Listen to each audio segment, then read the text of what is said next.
Efésios 6, de 10 a 20. Todos acharam? Vamos fazer a leitura então, Efésios 6, de 10 a 20. Vou fazer a leitura com fé. Quanto ao mais, sejam fortalecidos no Senhor e na força do seu poder. Vistam-se com toda a armadura de Deus para poderem ficar firmes contra as ciladas do diabo. Porque a nossa luta não é contra o sangue e a carne, mas contra os principados e as potestades, contra os dominadores deste mundo tenebroso, contra as forças espirituais do mal nas regiões celestiais. Por isso, peguem toda a armadura de Deus, para que vocês possam resistir no dia mau e depois de terem vencido tudo, permanecer inabaláveis. Portanto, fiquem firmes, cingindo-se com a verdade e vestindo a couraça da justiça. Tenham os pés calçados com a preparação do Evangelho da paz, segurando sempre o escudo da fé, com o qual poderão apagar todos os dardos inflamados do maligno. Usem também o capacete da salvação e a espada do Espírito, que é a palavra de Deus. Orem em todo o tempo no Espírito, com todo tipo de oração e súplica, e para isso vigiem com toda a perseverança e súplica por todos os santos. E orem também por mim, para que no abrir da minha boca me seja dada a palavra, para com ousadia tornar conhecido o mistério do Evangelho, pelo qual sou embaixador em cadeias, para que em Cristo eu seja ousado para falar como me cumpre fazer. Pai querido, mais uma vez queremos orar ao Senhor, pedindo que nessa última exposição aqui possamos aprender ainda mais o Senhor e prestar atenção na exposição da Tua Palavra, para que sejamos transformados por ela, para que possamos, ó Pai, a cada dia permanecer firmes nesta guerra ao qual o Senhor gentilmente e com amor nos colocou, que é esta guerra espiritual. Pedimos, ó Pai, que o Senhor nos ajude a compreender a Tua Palavra com fé. Em nome de Cristo, amém. Deus nos dá a sua armadura espiritual para que, orando com perseverança e súplica, possamos resistir o mal. Nada de Novo no Front é um filme baseado em um livro, um romance, publicado em 1929. Ele se tornou então um livro que, se não me engano, é da Netflix. E a história, ela é vagamente baseada em eventos reais e nas experiências do próprio autor que enfrentou durante a Primeira Guerra Mundial.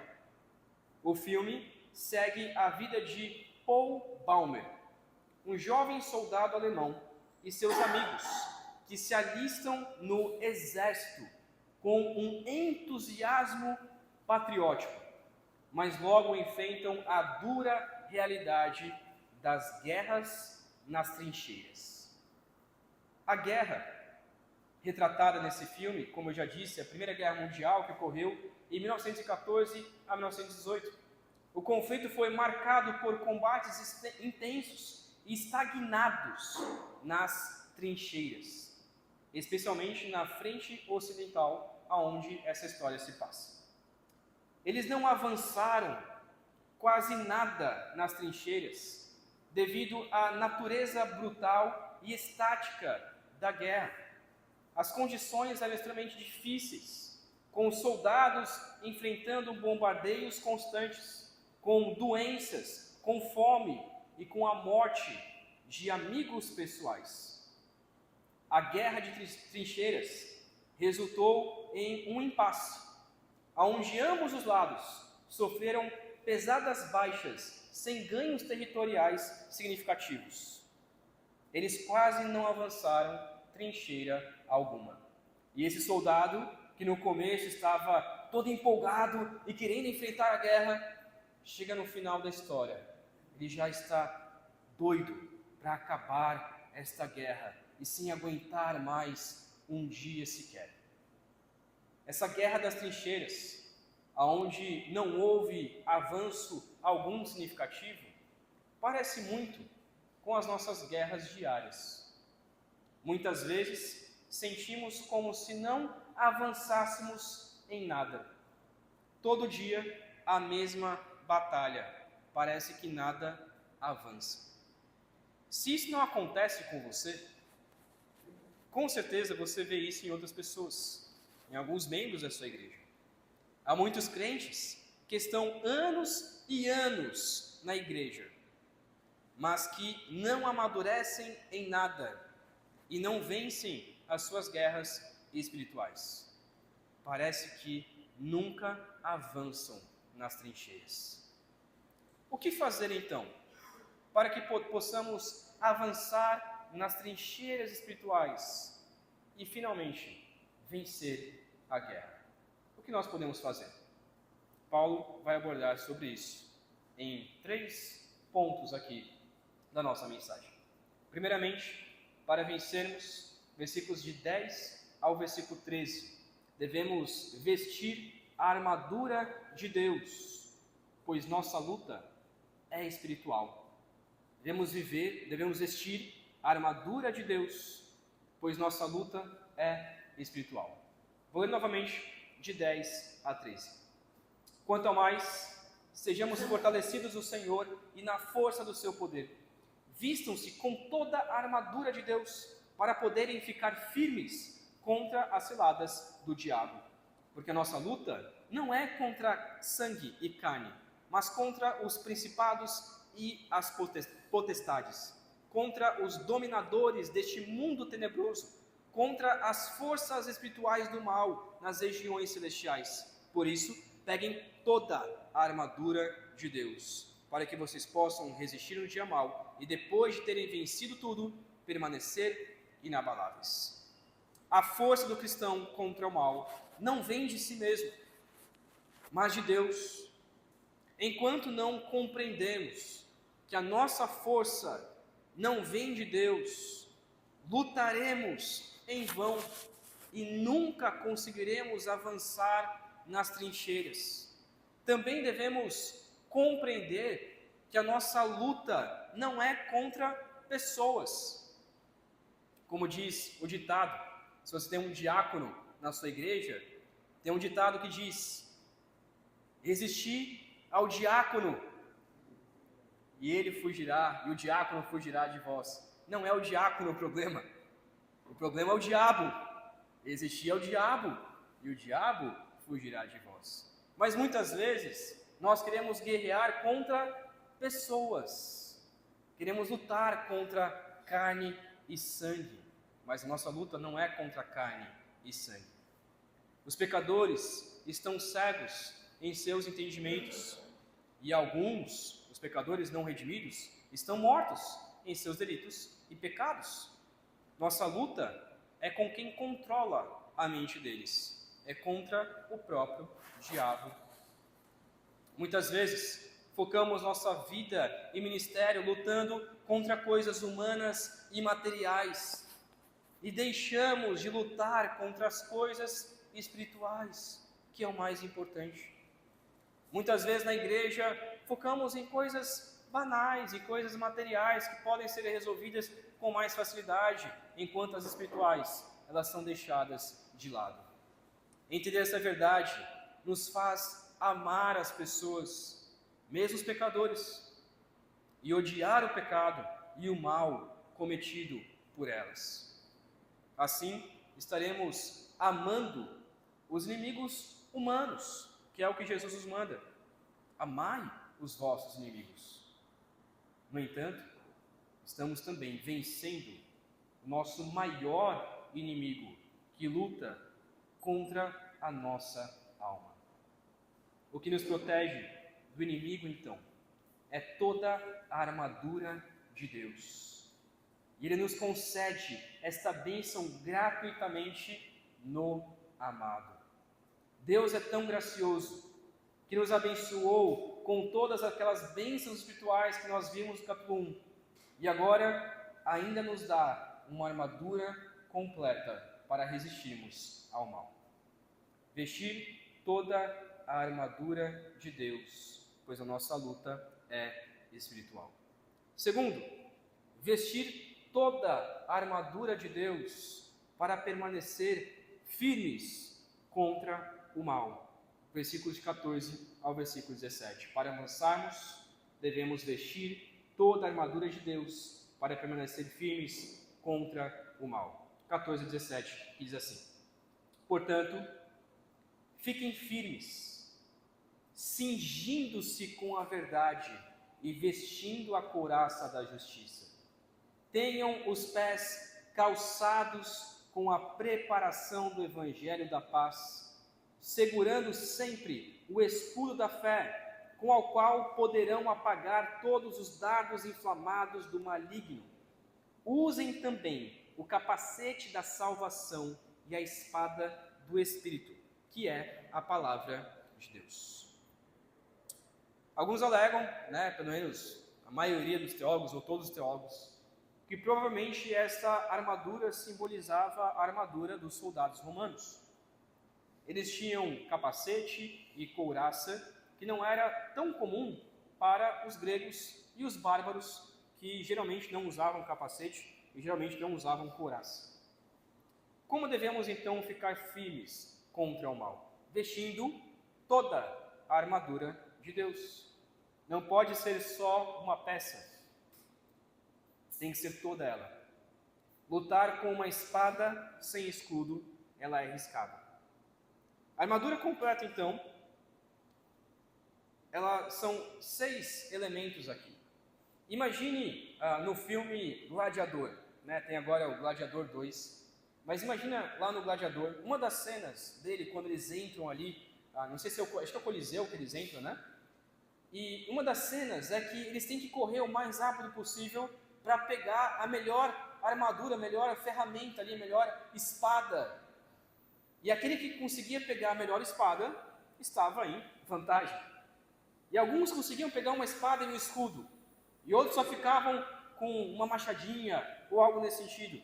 E esses logo eram prejudicados. Mas aquele que conseguia vestir toda, ele logo ganhava. E aqueles soldados que eram os preferidos, os gladiadores preferidos, eles já vinham com toda a armadura, enquanto os soldados que não eram os preferidos, às vezes iam sem nada e tinham que se virar então quanto a isso. Então é óbvio que uma armadura completa vai te ajudar na sua batalha. E é por isso que Paulo coloca aqui 6 elementos de uma armadura. Primeiramente, o cinto da verdade. O cinto da verdade, que algumas traduções colocam como cinto e outras só colocam como cingindo com a verdade. O soldado, ele usava uma túnica de pano solto, como era comum naquela época. Como o combate antigo, ele era em grande parte mão a mão, obviamente, uma túnica solta era prejudicial para a pessoa correr e então enfrentar esta guerra, e representava então perigo.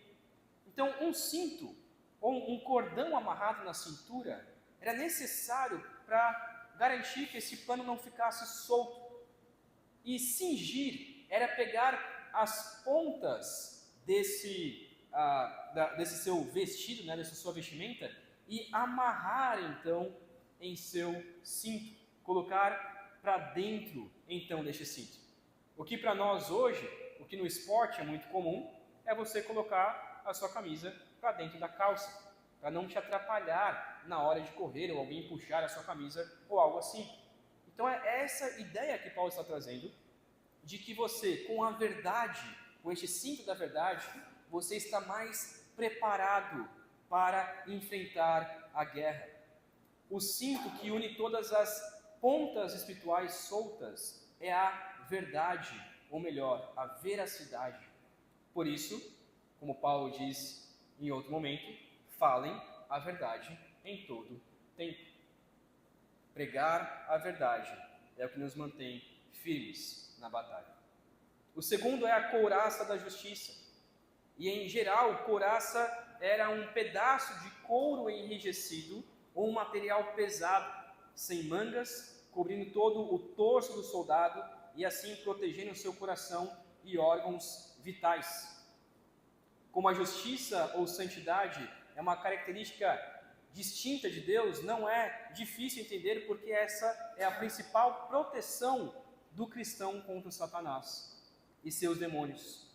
Seremos perseguidos por causa da justiça, mas ela é quem vai nos proteger das injustiças de Satanás. Existe uma cena no Senhor dos Anéis em que o Frodo ele recebe uma lança de um ogro. E quando ele recebe essa lança, todo mundo pensa, o Frodo morreu e acabou a nossa esperança de destruir um anel. Mas o que acontece é que o Frodo ele tinha uma couraça feita pelos anões, feita pelos elfos, com uma pedra de mítrio dos anões. E aquilo o protegeu. E é isso que nos protege. Qualquer lança do demônio, qualquer lança contra nós, se estivermos com a couraça da justiça, nós permaneceremos vivos. Terceiro é o calçado do evangelho. Os soldados romanos utilizavam botas com pregos fincados, de modo que os seus pés não vacilassem em campo de batalha. O evangelho da paz pertence às boas novas, no sentido que, por intermédio de Cristo, os crentes estão em paz com Deus e Deus está do seu lado. Ó, quão formosos são os pés daqueles que anunciam boas novas. Não é à toa que a partir do momento em que pregamos o Evangelho, em que avançamos, os nossos pés são formosos, porque estamos vestidos com o calçado do Evangelho. O quarto é o escudo da fé. E essa palavra grega geralmente se refere a um grande escudo que protegia o corpo do soldado. Alguns alegam que talvez pudesse ser também aquele pequeno escudo que era pronto para batalhas rápidas. No entanto, outros alegam que seria esse grande escudo que protege todo o soldado. Não sei se você viu em filmes aquele momento em que os soldados se unem e colocam um escudo do lado do outro e outros colocam em cima e nenhuma flecha passa por aquele pelotão de soldados. Eles estão totalmente protegidos. Não sei se isso acontecia em batalha ou se é ficção de filme, mas aquela cena é incrível. Estão totalmente protegidos. Nenhuma lança entra, nenhuma flecha entra. A confiança contínua do crente na palavra e na promessa de Deus é entender que, acima de tudo, a fé no Senhor é quem o protege. A fé no Senhor é quem o protege de qualquer mal. Quinto é o capacete da salvação. O capacete protegia, obviamente, a cabeça, que é algo que é sempre procurado nas batalhas. Se você atingir na cabeça, como nos videogames, o headshot, que é algo que te dá um bônus ainda maior. E sempre quando nos filmes acertam a cabeça, todo mundo vibra. Nossa, como ele conseguiu acertar? Porque de fato, a cabeça ela se mexe muito rápido. No entanto, você ter um capacete te dava maiores vantagens. E muitas vezes os gregos e os bárbaros não gostavam de usar, porque às vezes era difícil de usar, perdia um pouco da visão, mas os romanos usavam para proteger a sua vida. Essa passagem fala que com aqueles que já são salvos, aqueles que são protegidos pelo Senhor, que entenderam a sua salvação. Satanás tenta destruir o cristão, mas ele sabe que o verdadeiro salvo, ele tem esse capacete, e esse verdadeiro salvo não tem como morrer pelas suas mãos. No entanto, o que Satanás faz? é querer olhar, falar para o cristão: olha, será mesmo que você tem esse capacete? Será mesmo que você é um salvo? Olha quantos pecados você comete. E assim Satanás faz com que muitas vezes a gente abra brechas em nosso capacete e assim somos atingidos. O sexto é a espada do Espírito. E é o último aqui. E assim como a espada era a única arma do soldado, da mesma forma, a palavra de Deus é a única arma que o crente necessita. Ela é infinitamente mais poderosa do que qualquer artimanha de Satanás. E ele ainda deixa bem claro que a espada do Espírito é a palavra de Deus. Não é à toa que existe esse curso, não é à toa que existe essa missão, porque nós estamos aqui, porque acreditamos que a espada do Espírito, que a palavra de Deus, é a única que pode destruir todo o mal. É por meio da palavra de Deus que nós destruímos o mal. Há uma cena no livro O Peregrino, de John Bunyan. Se você nunca leu esse livro, você vai comprar e vai começar a ler na semana que vem. Ele é o livro preferido do Charles Spurgeon. Ele dizia que era o livro de cabeceira, e ele cita ele inúmeras vezes e usa de ilustração, porque é um dos livros o livro de John Bunyan, o mais famoso dele, que mais representava a própria vida do John Bunyan. E é uma cena em que o personagem principal, que é chamado de o cristão, ele está sendo atacado por Apolião, com os seus dados inflamados. Ele está quase morrendo naquela batalha, e sendo atingido pelas flechas, até que ele se lembra que ele tem o escudo da fé e a espada do Espírito, que já tinha sido dado a ele. E então milagrosamente aparece isso em suas mãos, e ele enfrenta Apolião e vence.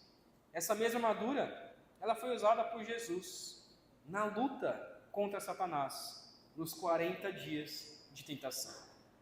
Ele a utilizou por completo e nos deu o exemplo de que podemos também vencer ao Satanás na força do poder de Cristo.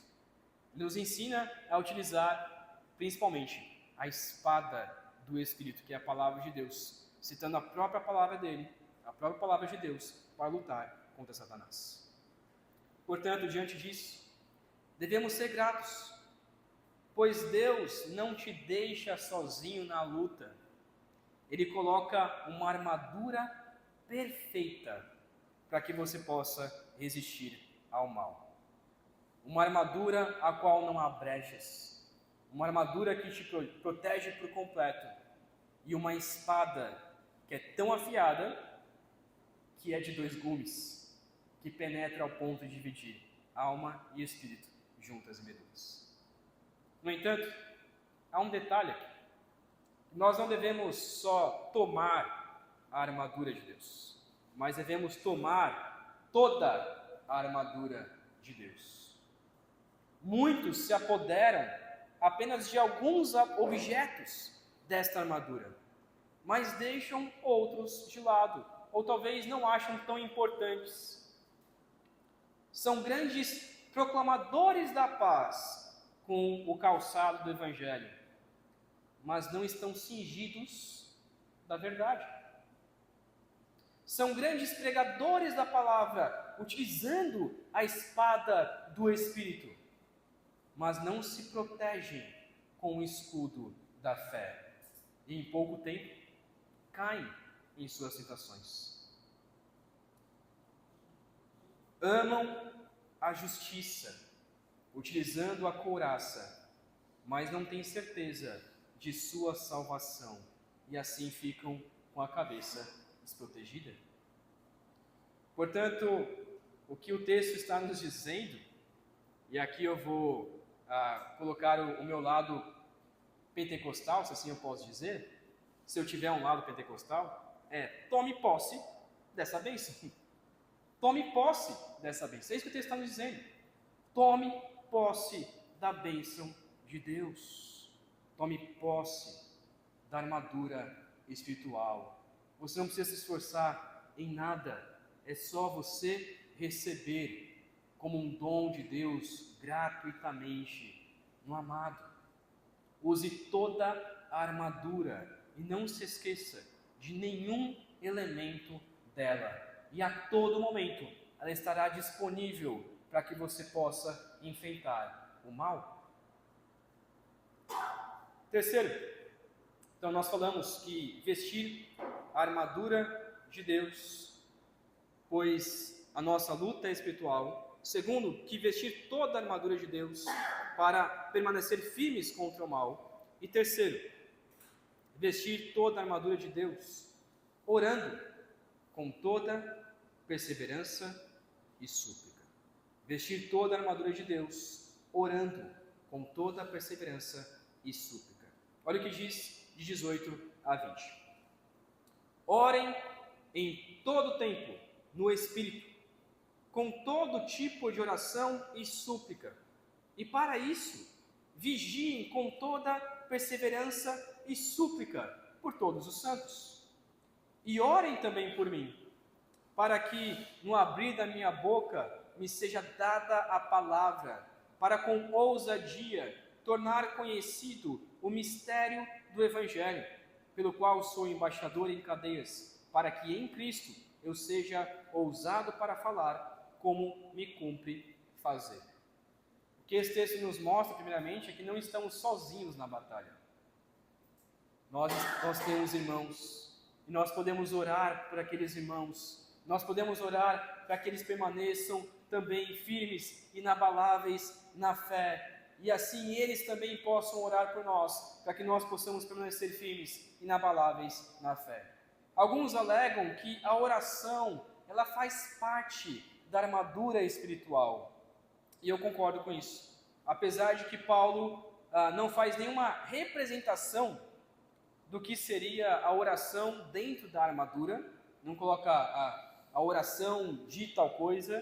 No entanto, a oração ela pode ser um adendo final, ou algo como o espírito do soldado ao ir para a guerra, como se não adiantasse ele ir com a armadura, mas sem a convicção e sem o espírito de vencer.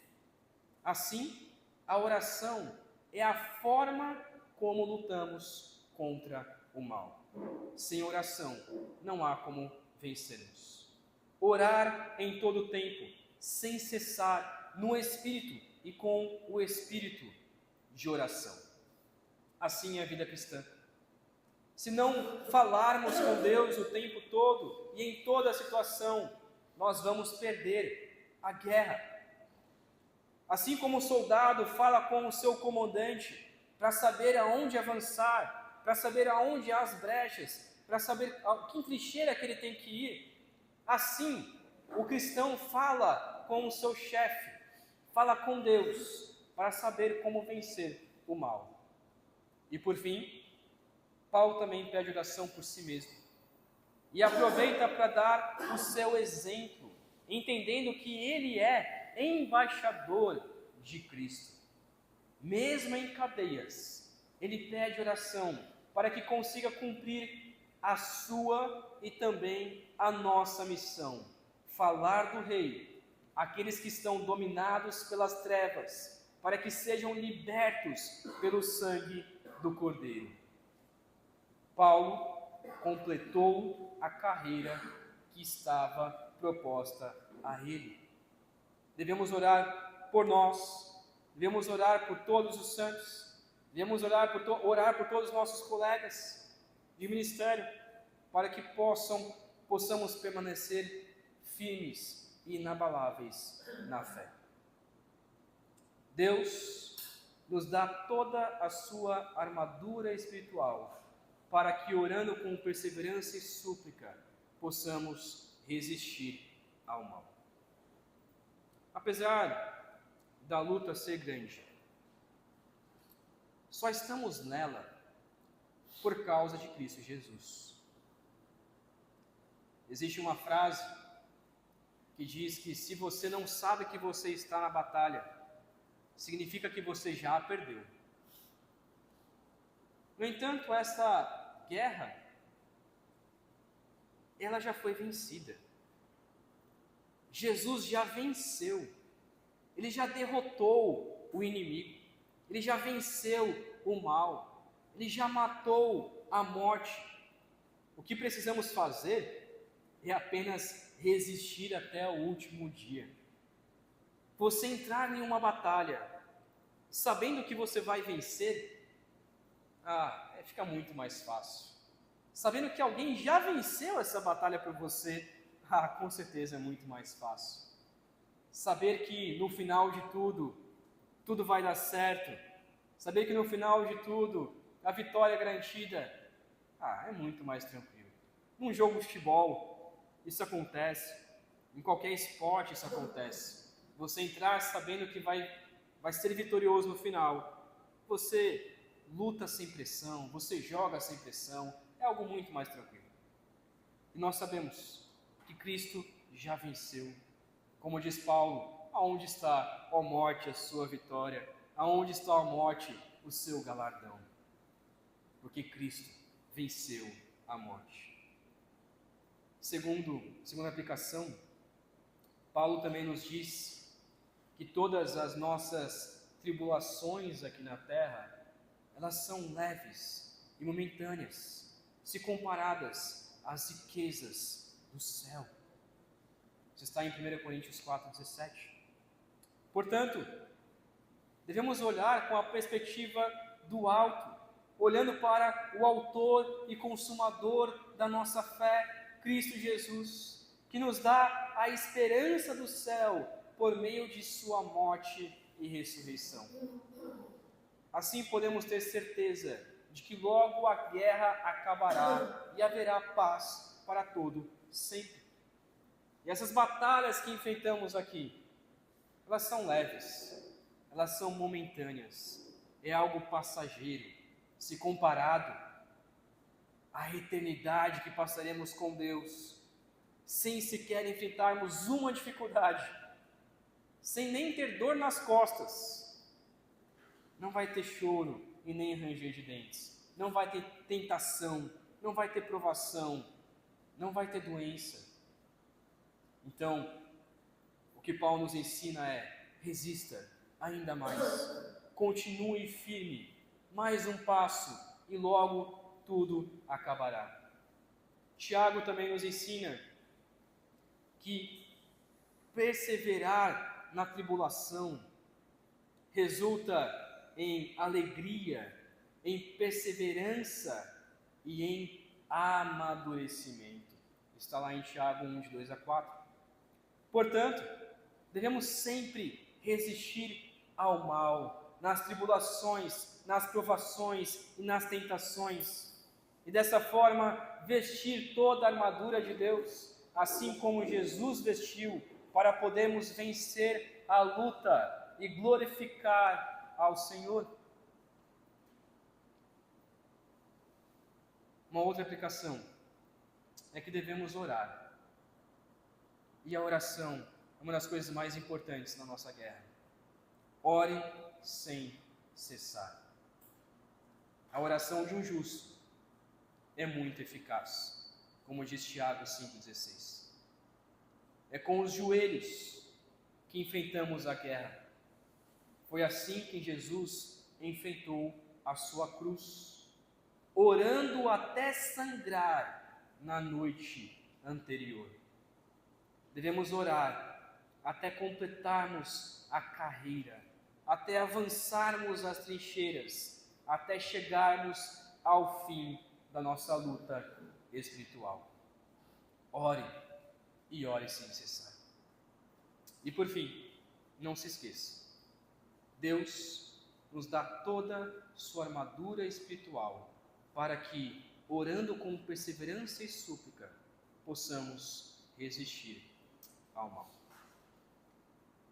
Pai querido,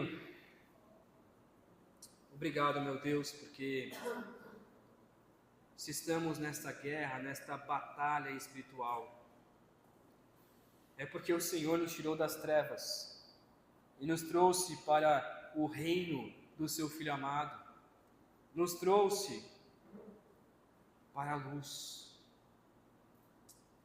Ó Deus, no entanto nós, apesar de não termos mais a culpa e a condenação do pecado, nós temos a presença do pecado em nossas vidas.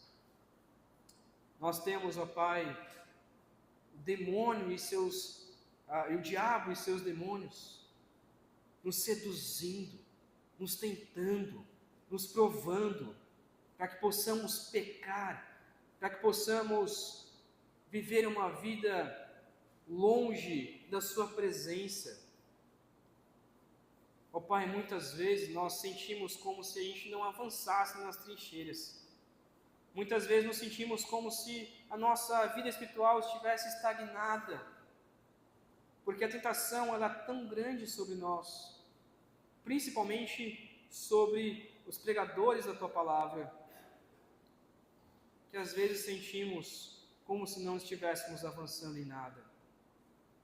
E por isso, meu Deus, clamamos ao Senhor, coloque a sua armadura visível para nós, para que possamos tomar posse desta armadura, para que possamos, ó Deus, vestir toda ela para resistir ao mal. Meu Deus, nos ajude a permanecermos firmes e inabaláveis. Nos ajude, ó Pai, a dobrar os nossos joelhos diante do Senhor e a clamarmos a Ti todos os dias, a pedir o Seu auxílio, a pedir a Sua proteção, a pedir o Seu cuidado, a pedir a certeza da salvação e a utilizar a palavra do Senhor para o nosso coração e para que afastemos todo o mal de nossas vidas. Meu Pai, nos ajude a resistir até o dia final. É pouco, Deus. Logo, todos nós, se assim o Senhor permitir e quiser, logo, em pouco tempo, estaremos com o Senhor. Esse tempo que passamos aqui na terra é breve, é momentâneo, e o sofrimento, ele é leve. E por isso pedimos, ó Pai, nos ajude a permanecer, nos ajude a aguentar. As provações são grandes, ó Deus, tantas vezes que choramos, tantas vezes que clamamos ao Senhor, as dificuldades, as tristezas, ó Pai, mas o Senhor é o mais interessado em nos ajudar a permanecer até o fim. E por isso pedimos, ó Deus, que o Senhor nos convença de que o Senhor está conosco. O Senhor nos convença de que a batalha já está ganha. O Senhor nos convença que possamos avançar as trincheiras com liberdade, porque estamos totalmente protegidos pelo Senhor, até completarmos a carreira que nos foi proposta. Eu oro a Deus para que o Senhor fortaleça a nossa fé. Em nome de Cristo Jesus. Amém. Deus abençoe, meus irmãos.